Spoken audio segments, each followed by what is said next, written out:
بسم الله الرحمن الرحیم. یو ورور پوښتنه کړې ده، وایي که چیرې یو څوک غواړي د ګناه څخه ځان خلاص کړي، د ګناه څخه د خلاصېدلو بچاوېدلو لپاره کومه طریقه ښه ده؟ د دغه ورور د پوښتنې په جواب کې باید ووایم چې د ګناه څخه د خلاصون لپاره چې یو څوک د ګناه څخه ځان خلاص کړي، ګناه بده ورته وایسېږي، تقوا او دین دا ښه ورته وایسېږي. د دې طریقه الله عز وجل په قرآن عظیم الشان کې ښودلې ده. الله تبارک وتعالی فرمایي: بسم الله الرحمن الرحیم، ان الصلاة تنهى عن الفحشاء والمنکر. یقینا لمونځ دا یو انسان د بې حیا بدو او فاحشو کارونو څخه منع کوي.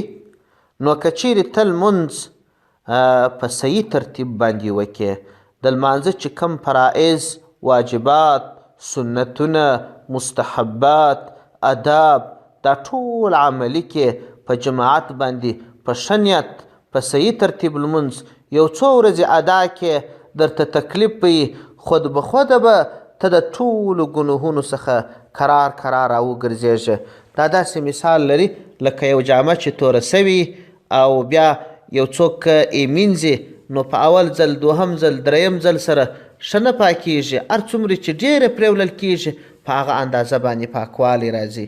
او بل کار دا چې د قرآن عظیم الشان تلاوت ډېر کول، دا هم زړه پاکي. زړه چې پاک سو، بیا د ګناه څخه د انسان نفرت کیږي، د دین اعمال ښه خوند ورکوي. پیغمبر صلی الله علیه وسلم فرمایي: ان هذه القلوب تصدأ کما یصدأ الحدید.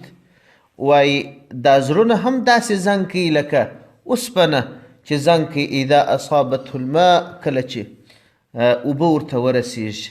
صحابه و پوښتنه ځینې وکړه: وما جلاؤها یا رسول الله، د دې زړونو پاکوالی، ځلا دا نو په څه شي باندې ده؟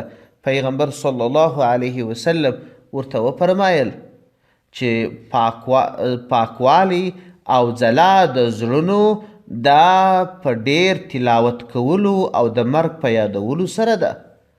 نو که چیرې ته مرګ در یادوې، تلاوت کوې، لمونځ په پابندۍ کوې، خود به خوده به دې د ګناهونو څخه نفرت وسي او د ګناهونو څخه به خلاص یې، و نیکو لارو ته به دې شوق وسي. والسلام علیکم ورحمة الله وبرکاته.